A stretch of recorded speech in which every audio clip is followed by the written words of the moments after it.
I'm about to break down an interview that I've done whilst hiring a virtual assistant so that you can understand exactly what questions I'm asking, what answers I'm looking for, and any red flags. Let's get started.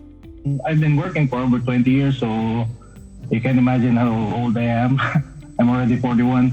And I've been through a lot of work, different types of work, manual, office, outdoors. My last job was an order manager for Alorica, which handles AT&T accounts.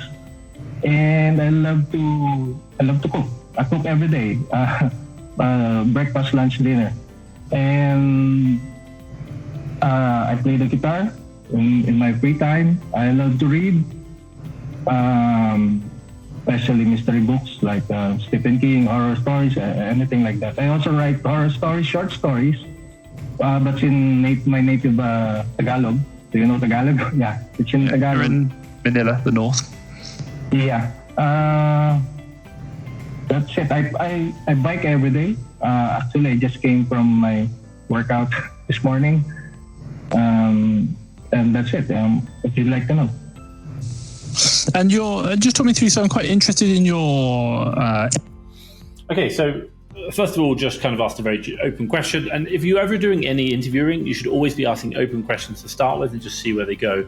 So kind of feedback on that one, like where did the interview go? What happened? Or like, what was the answer? Two things I kind of picked up on. I always kind of pick up on this is like how people talk about themselves. So he talked about he's old, and then he talked about something else, which was, I think was slightly like negative or derogatory. Nothing really wrong about that, but I'm kind of like, I always enjoy working with people who don't talk badly about themselves. I'm not saying it's not bad, it's not a good habit at all. I'm just mindful of that. Why? Because you find a lot of those people who are, maybe when they're that way, they're a bit depressed, or maybe they're not going to be a great kind of outgoing person. I'll still give them a chance, but I'm just going to kind of see how they are. And at the end of the day, what I'm looking for is someone who is motivated, driven, going forward. Those people generally don't talk bad about themselves. So I'll just highlight that. Number two is just kind of listening where he's going. Like, it's kind of lots of ums and ahs going around different areas. Nothing wrong with that. I appreciate interviews can be scary or, like, should we say, challenging, but again, not the most confident of answers. And again, not hearing about like where he wants to go, his direction. But it's always just interesting to understand how people answer that question and how they come across in communication. I'll also just note on the side note that his audio isn't particularly great. This isn't a huge problem for us because we actually provide webcams and we provide noise cancelling headsets.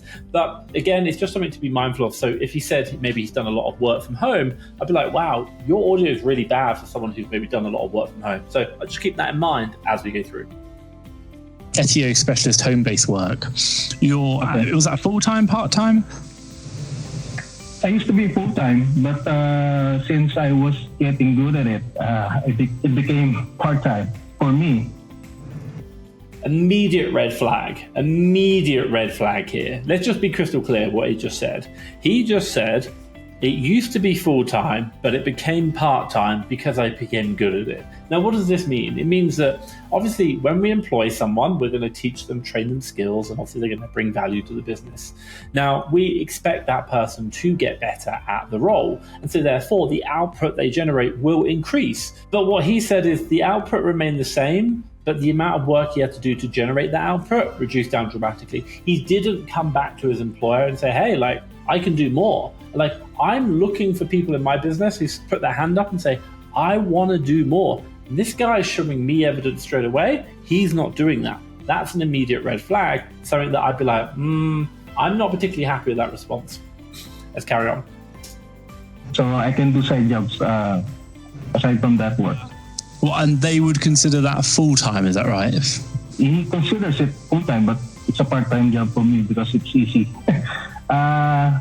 I think it became easier because I got the mastery of the tools that the client was letting me use. So finding keywords is become, easy peasy.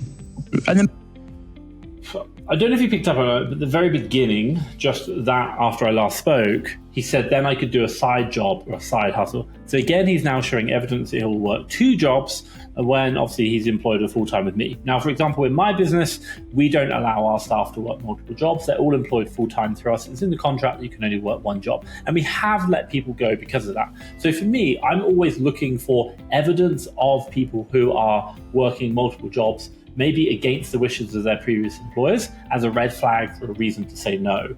Now, the way we would do this is not by asking, are you happy to work a multiple job? I would try and create a conversation whereby it's quite like, I would say like, I'd make the candidate think that I'm kind of okay with that. So I'd be like, oh, so you have this job, you were full-time and you were working part-time. What did you do in your spare time? You must have like, did you get another job? Like, I know I would. And again, I might be misleading them, but I'm going to try and want them to say, yes, I did.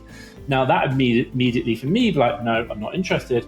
But what I'm also trying to do is see if they say, no, hey, I was employed full-time by my client and I only work full-time. And they also said I wasn't allowed another job, so therefore I'm not going to get another job. But obviously this candidate is not saying that, so for me, that's a red flag. And again, that's about just the people that we're hiring. Nothing saying wrong with him. Obviously, it means that he might not be the right match for my business. Now, I think the other one is the fact that he talked about, oh, I got better and I didn't have to do the job in full time. And a lot of people might be thinking, well, shouldn't that be allowed because obviously the person's skilled up? Well, that's not really the way it works. When we do employment contracts, we employ you for a fixed period of time, 40 hours per week. And the company invest in you as a person in skills, which will make you more efficient, and also as well tools and automation, which should make you more efficient. And ultimately, we're trying to improve your output, i.e. the amount of work you do in that 40-hour week. Now, if you decide not to do or to do less hours and to use the tools and the resources we've invested in you to make you better, then that's just not a fair exchange. And so I'm not looking for those people. I'm looking for people who could achieve great outputs in the same amount of time. And therefore, I'm going to get a better reward, but also as well, incentivize them with a bonus scheme to get some of that extra reward as well. Just something to think about. Let's carry on. And before that, you were community manager, full-time, I'm assuming? In Facebook. In Facebook, Instagram, and Twitter. And full-time, was it? Part-time also. Because I was working in I was a project manager for a LED company before the work that I do in community manager. I was still a project manager in a LED company, the one who supplies LED lighting. I was there for about maybe 7 years. I was working full time there, and then on my free time I do the community management work. You were doing full-time project manager, and then you went to community manager as well at the same time for Facebook, Instagram, and Twitter. Is that right? Yeah. See what I did there? So basically, I just clarified. Now, one of the things we always do when we're doing interviewing, ask really big open questions to start with, see what the candidate talks about, then start clarifying down, as in really understanding the information. And then when you want to really confirm something which might be a really good thing or a really bad thing, just repeat it back and with the answer is like yes or no. You're looking for that yes or no. So for me, I said you worked full-time as a community manager and then you did part-time as well and something else. And is that correct? And he obviously answered yes. So now I fully understand what he's saying, which now means that the decision I'm about to make off that information is based off good information. So just keep that in mind. Ask really big open questions, bring it down, clarify, and then get to repeat it back and get a yes or no answer. That means you really understood the answer, and then you can make good decisions thereafter. Let's carry on. Why? I was getting bored.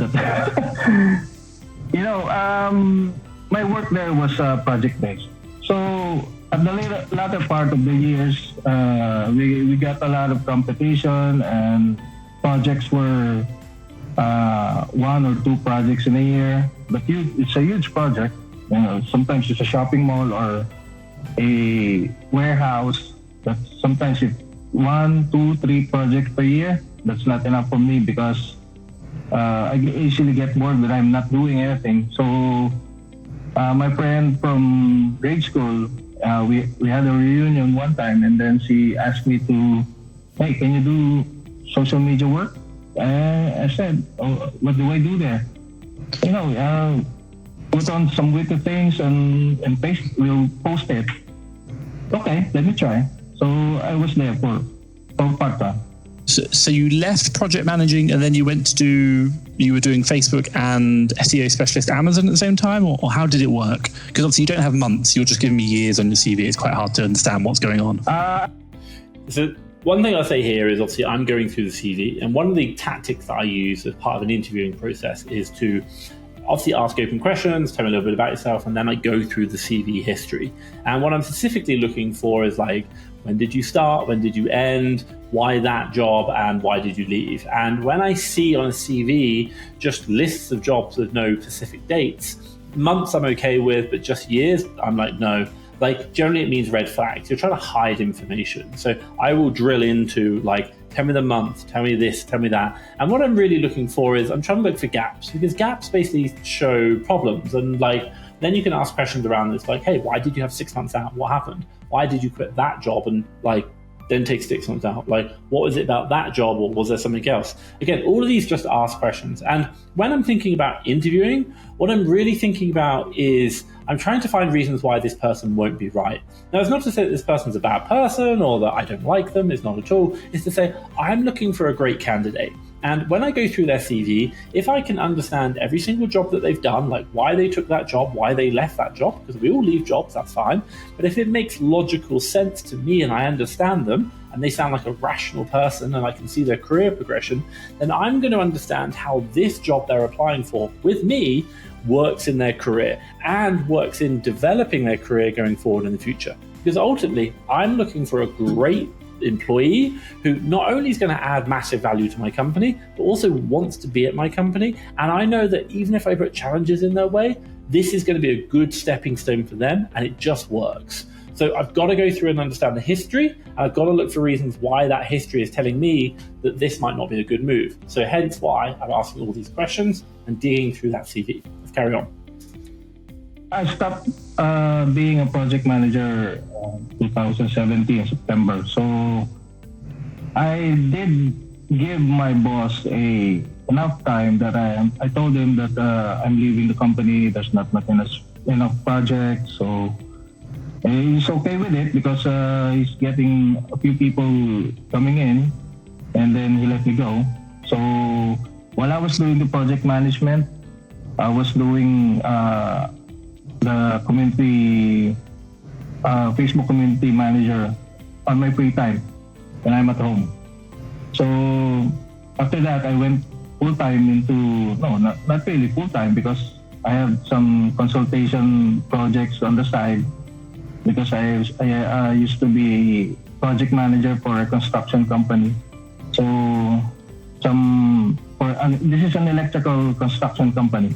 So sometimes the clients will give me a call and, can you take a look at my wiring, my plans, I do consultation. So that's what I did for a few years. Maybe 1 year. And then after I left the community management, I went to SEO specialist. Why did you leave being a project manager again? There's not much to do. I'm bored, and sometimes when you're doing the same thing and it's not happening like you've seen it, you've imagined it, and then your boss tells you, no, it must be done this way, and he's just had a little misunderstanding, because things are getting worse at the office.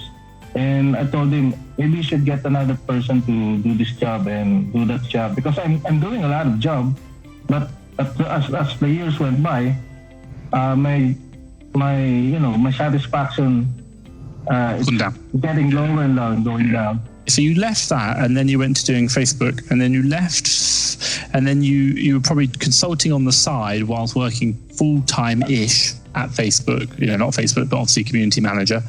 And then you quit all that and then went into SEO specialist, is that right? I quit because they had to let me go. They can't pay me anymore. Why? What happened? Some of the clients pulled out because it's not my account. The other accounts, they pulled out, and then the owner told me that she's gonna do the things, the work all by herself. starting at that time, so they had to let me go. Oh, wow. Just listen to that. Like, it's not explicitly stated, but you've got to read between the lines. He had a job to do social media, and he was doing that social media, and I think it's like Instagram, Facebook, TikTok, for example. So he was doing that work, great. And then the clients who basically he was working for a lady, and then that lady had clients that basically reselling the services as an agency. Fine, no problem. But those clients decided to leave the lady, which is like, okay, like, because they couldn't afford to pay him. So, but I'm guessing like what he was doing might make money, might not a problem. But what he then said was she would do the job on her own. So it basically means there's still demand. So those clients still want the work done, but they just don't want him to do it, which is basically a red flag for me going like, hey, you had a job to do. Obviously, I don't know the time frame. I've not done that, but I'm guessing it's been like a couple of months, if not a year. And you were just not very good at it. So what does this tell me? It tells me that this guy will probably do a job, like, which is fine. I'm not saying he will do it particularly to a high standard, but what it might be the case that he'll do it until he gets kicked out, which is something that you really don't want. You want basically someone to say, look, I'm not good at this, I can't do it, you'll have to find someone else. Or they'll be like, I'll figure it out and we'll get the results that need to be done. And again, remember, the whole point behind recruiting is to find the best you can. So don't settle. Find people who have evidence of achieving results. Right now, I'm not hearing that. Because they have to cut costs. Okay, how was the test? How did you find the test? Yeah, it's easy. All you have to do is copy paste. Yep. Then click the button. Then that's it. 98% of what you are going to be doing if you get accepted for the job will be the same as a test, i.e. go to a store, copy it into Amazon, work out the profit. That's it. 120 times an hour, 8 hours a day, 5 days a week.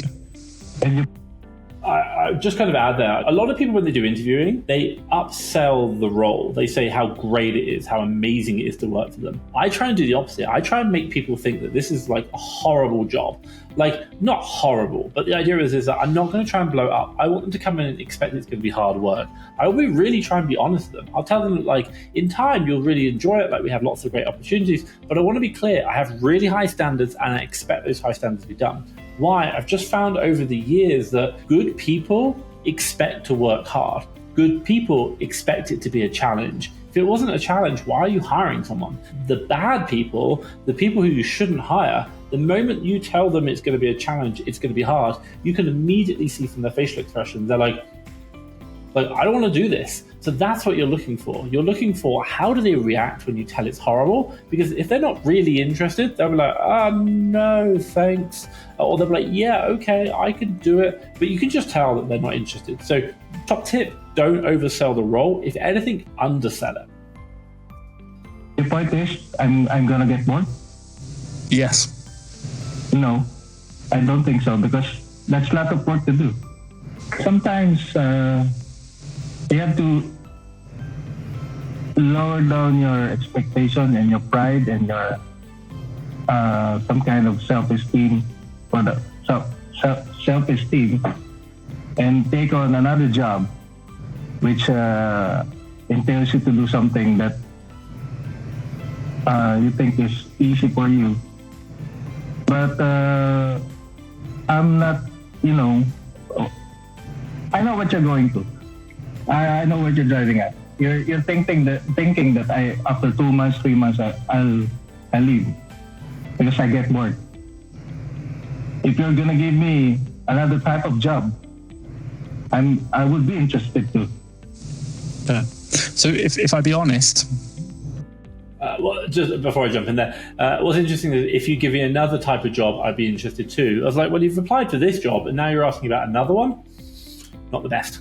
This job, i.e. copy and paste, will be what you would do 40 hours a week, 5 days a week, 40 hours a day, 40 hours a week, 5 days a week, for at least the next year. And if I were to say you were to do something else in addition to that, possibly, but I couldn't guarantee that. It's very likely the fact that this is going to be what you will do for the next year, every day of the week. And you said it, not me. That could be very boring. Yeah, it could be, but if it pays good, why not? By the way, I just want you to reference back. Remember when he's talking about the project manager? Why did he leave? He was bored. See, we're connecting the dots. I have no problem with that. But you don't need the money. I need the money for myself and, for the kids too. My money goes into utilities and, everyday expenses. And my wife's money goes to school, mortgages,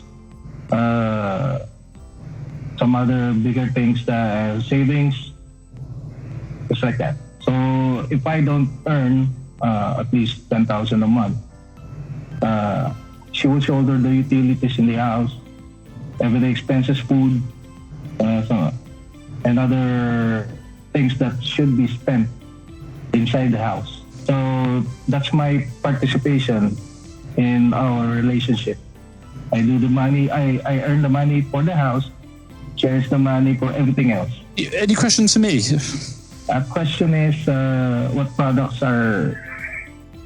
Before we jump into questions, I'm just going to say, when we're doing the kind of like coming towards the end of the interview, what I'm really trying to do is any concerns that I've got, I'm going to try and ask them back to the candidate and see how they fight back with me, or like how they answer back. So for example, in the past, the guy said I got bored, I left. So I tried to make the role sound boring because I want him to say, oh, I'm not going to leave. I'm like, but that doesn't agree with what your previous history says. If you understand most people, they're like robots. Most people are robots. We have the same patterns, same behaviors over and over again. So if we've previously left companies because we're bored, it's very likely they're going to leave again your company if you're doing boring work. Again, when people talk about, I think he mentioned, I don't need the money. And I was like, well, why do you want to work for me if you don't need the money and you're going to do a job that's boring? And again, I'm really just trying to ask questions which allow me to understand the candidate more. And again, we're not saying this is a bad person. We're just saying that they might not be right for the role that I'm looking for. But there is always a right role for someone. And part of our job as interviewers is to say, is this the right role for you? And also, are you the right for this role? And that's a really big question we've got to ask. And when someone's looking for money, maybe they really need it, they'll say yes to anything, even if it's not a good match. Just keep that in mind. Are you focused on? Anything that makes money. Okay. Another thing is working hours is night shift. No. Generally speaking, they're like 9 till 5, 9 till 6. A lot of the clients will have flexible time, so i.e. you can work the hours that are going to work for you, so long as the deals are found and they're in at the right time. That's it. So if you want to, get them done, that's the majority of it is flexible, if that makes sense, or 9 till 6. That would be great. About payment, is it through bank, PayPal? Most likely bank. It could be PayPal, but most likely bank. Okay, I've got a lot of interviews to go through today, but what I'll say is leave that with me and I'll be back in contact Monday or Tuesday and I'll let you know whether you've been successful or if you haven't. Makes sense? Okay. Cool. All right. Thank you very much. Nice meeting you. Yeah, thank you. Bye. Okay, so two things. Number one, I'm always interested to see what questions are being asked. So obviously, it's talked about payroll details or the working hours, which are absolutely fine. Again, people might ask about career progression. What's the opportunity? Be honest. You can talk about it, but don't oversell the role. Don't oversell the opportunity.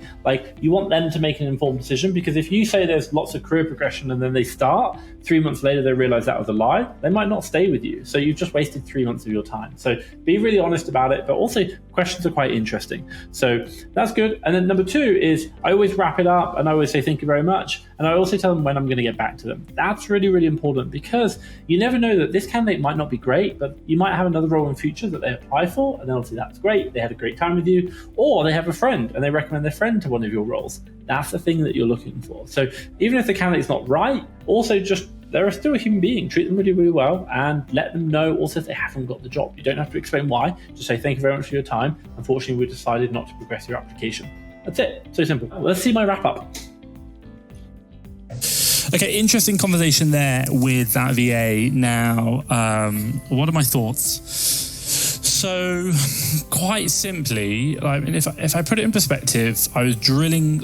The one thing is we know they can do the job to a certain extent. We've tested them already, so I'm not so concerned about going into too much detail. But what I'm interested in is about understanding their why. I'm really interviewing about their why. Who are they? What do they do? And why do they want to work this job? Like, I'm not saying they don't want a job, but I'm going to say, is this job right for them? So I'm delving very much around his work experience, what he's done. His CV is written by years, not by months and years, which is really frustrating. And if you ever see some of that, I hate it. I have to kind of go into details. And one thing you'll probably notice about a lot of my questioning is I will ask very obvious questions like, oh, okay, so like, oh, you had this job, when did you leave?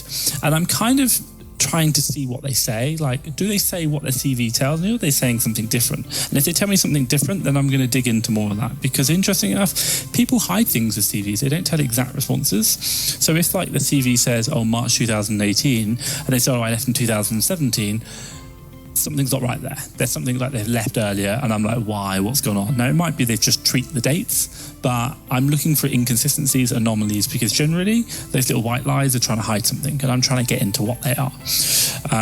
But for him, it was very much about, he was in a project manager position, what seemed to be quite a senior position, and I can see his CV, and I was like, whoa, quite a lot of position there.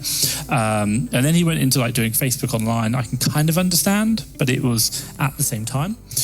And then we kind of touched on this before, but he was doing like Amazon SEO tools, which was great. And I didn't really go into the Amazon too much, but I was quite interested because his salary was so low in that relative to everything else. Hence why I was like, why are you after a job if you're looking at that? I don't understand. And when he talked about his salary expectations, what he's earning as a project manager versus when he went into the online world, massive difference. I think, look, he kind of hit it a bit on the head in the fact that we're doing copy and paste in this job, and this guy he's had a lot of senior positions. I'm not denying that.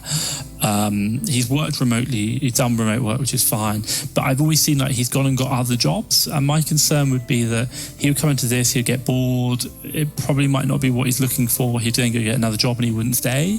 And I'm not saying he's a bad guy, or he's not going to try hard. I would never deny that. It's not my place to say that. But my question is to say, is this person going to be right for the job we're hiring? And my thought process right now is that actually, you know what, it doesn't scream to me to say, yes, this is going to be a really good fit, I'm really happy with it. It's kind of like, it seems okay. Like, it might work, it might not. And you know what? I don't do it might work or okays. I do, it's a good fit. That's it. If I don't think it's a good fit and I don't like the look of them, and I don't like, I'm not saying I don't like the look of them, I don't like, it doesn't scream to me this is going to be something that's really going to work for them and their life. I'm not so much about me. I already know that, hey, if you can talk to me quite well, you've really proven yourself you can do it, I'm quite happy. I'm now more interested, are you going to work well with us? Is this going to be right for you? If that works, then cool, let's do it. But if it doesn't, and I'm not getting that feel. And for him, we had issues at the very beginning where it was like, oh, I think I sent my CV, or I don't know how to do it, etc., etc. And I'm just sitting there going, something like sending your CV on Dropbox is causing a real problem. I'm just not really feeling this is going to be like the right thing. You might have a lot of errors. So yeah, I think for me it's a no, only for the fact that I just don't think this is going to be the right work for him. I don't think it's going to work. And I'm not saying, I could be wrong, he could be really good, but I've got a good gut feeling, and I can only hire one person, and my gut's telling me no. So there you go, that's my thoughts.